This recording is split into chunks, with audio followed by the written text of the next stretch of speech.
Let's talk now, though, to Ryan Sabey, Deputy Political Editor of The Sun, because, of course, a couple of big political stories doing the rounds this week, not least the banking story, the checkmate, as it's called in the Sun this morning, the Coots boss, the NatWest boss, issuing a grovelling apology for debanking Nigel Farage. That story has still got miles and miles and miles to go, I suspect. But, Ryan, let's kick off, if we may, with the results from last night. I mean, I've said that a much better night for the Tories than perhaps they expected.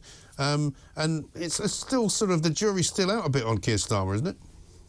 Yeah, I think so. I think if you'd spoken to Labour MPs or Tory activists who'd been out and about on the ground in the three by-election seats over the past week or so, there was it was lukewarm enthusiasm for him, really. Tory MPs have been out this morning saying there's no overwhelming love for him, and it does seem like that's the case. So I think Labour strategists will be sort of scratching their head this weekend about how to sort of buoy up the troops and get that real sort of enthusiasm for him going before the next election. I don't really think they can plan for that Blair enthusiasm they had in the sort of 95 to 97 period before Tony Blair came to office, but they're going to have to try and find a spark just to try and get the public sort of warm to him a little bit and try and get that connection between the voters and the Labour leader. Yeah, because, I mean, you would have expected the Labour sort of, at least to win, you know, we're never going to win the one down in the southwest, but they should have at least won the other two. And to only win 1 out of 3, it's a bit limp, really, isn't it? Yeah, I think I think as well, you've got to bear in mind that this is a game of expectation management, and the Tories did a very, very good job of that. They were saying all over the past 10 days or so, they were down and out in all 3 seats. They weren't going to win. So the fact that they picked up Uxbridge just shows that that they feel like there's a glimmer of hope there. The flame, that election winning flame, is still alive. They've got something to grasp onto. But as you say, Labour would have thought, I think they would have looked at the Uxbridge seat and thought they could get that, but it was that ULEZ policy. It just didn't play very well over there in Uxbridge in West London. Well, it's not going to play very well anywhere in sort of the outer London areas that they want to expand it into. And I wonder whether there will now be a bit of a bun fight between Sadiq Khan and the sort of Labour leadership in Westminster, because Sadiq Khan might not want to do what they want him to do, which is ideally to drop the whole idea. Yeah, you would have thought so. And I think the Labour MPs, there's a bit of an internal war going on this morning over that policy. Labour are trying to fight on all fronts on the cost of living crisis. They haven't stopped talking about it.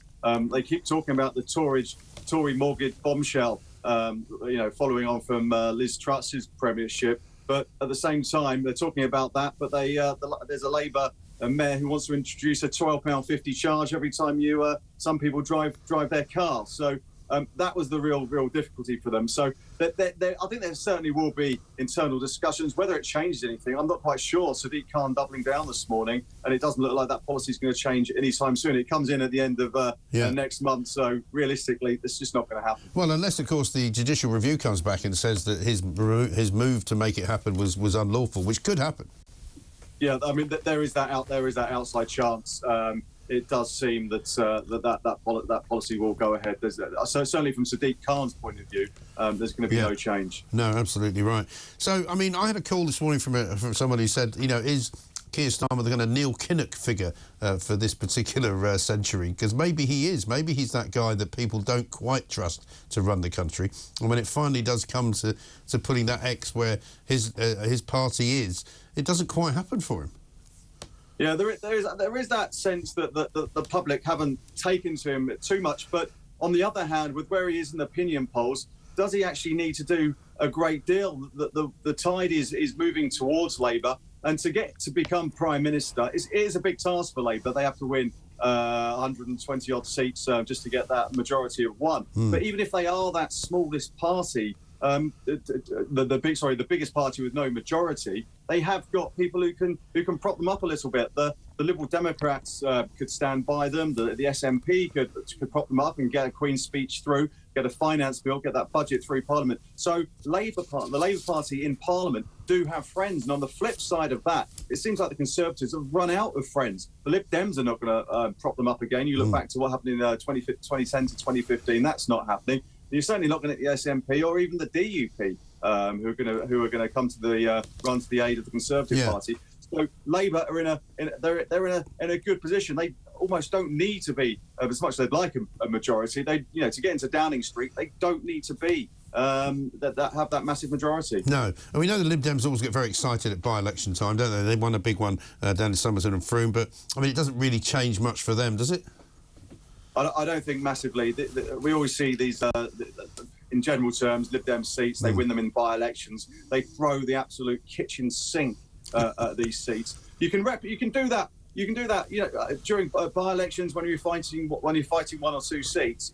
But when you're fighting, dozens and dozens of seats, it's very, very difficult when we've got limited resources. So. I think the Lib Dems, they feel like they're back in the game, certainly in that West Country, but to replicate that across the whole country is going to be difficult. They do fancy some seats in Surrey. They're going after those big beasts, those Tory big beasts down there. Jeremy Hunt's seat, Dominic Raab's old seat. He's not standing next time. And Michael Gove, who's down there. So they are looking at those seats. They want to win those. They feel like it's good territory for them. Yeah. Speaking of Michael Gove, I see he's under a bit of pressure today because he has sort of kiboshed the idea that Marks and Spencers could reinvent themselves on Oxford Street and knock down that big flagship store they've got.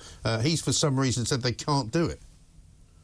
Yeah, I thought the language from the Marks and Spencers boss yesterday was extremely punchy. I think Marks and Spencers had basically spent the best part of 2 years planning for this. And I think there had been agreement all the way through. The plans had already been there. They were going to change this and turn it into a big, lots of different stores, different departments within that main Oxford Street flagship store.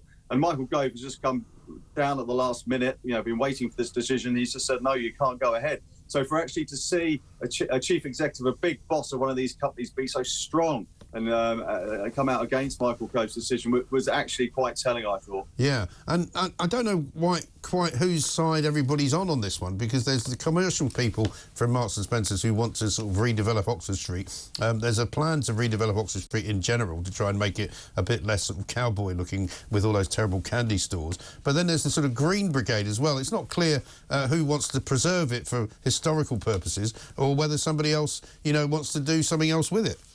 Yeah, I mean, for whenever I walk down Oxford Street, you think it needs some sort of revamp. It is depressing, isn't it?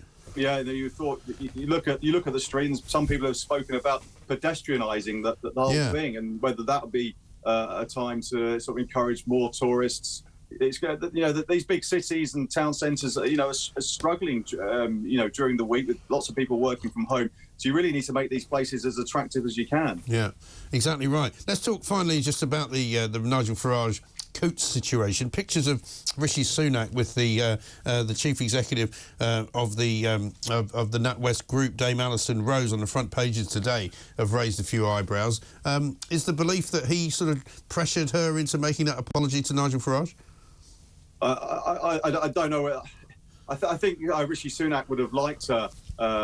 It brought to whether they had that direct conversation or not, I'm not quite sure. But the language used by Rishi Sunak at Prime Minister's questions, and he was asked about it yesterday, he was very much in favour of the freedom of speech argument of why has this bank account been closed down. And also I think one thing was very, very telling was the fact that the Treasury moved so quickly to create these changes, and it looks like that will be, if the banks don't do it voluntarily themselves, that law change and the legislation changes will be made in September. So I think the strong language from Rishi Sunak certainly made NatWest move a little bit quicker than they probably wanted to. It's an extraordinary PR blunder, though, isn't it? Because it's not over yet, and we've got the BBC now embroiled in it as well, because Simon Jack has yet still to make an apology. He's issued a rather bizarre sort of clarification statement this morning on his Twitter account, which doesn't really say sorry at all, doesn't really explain how he didn't bother to check the story.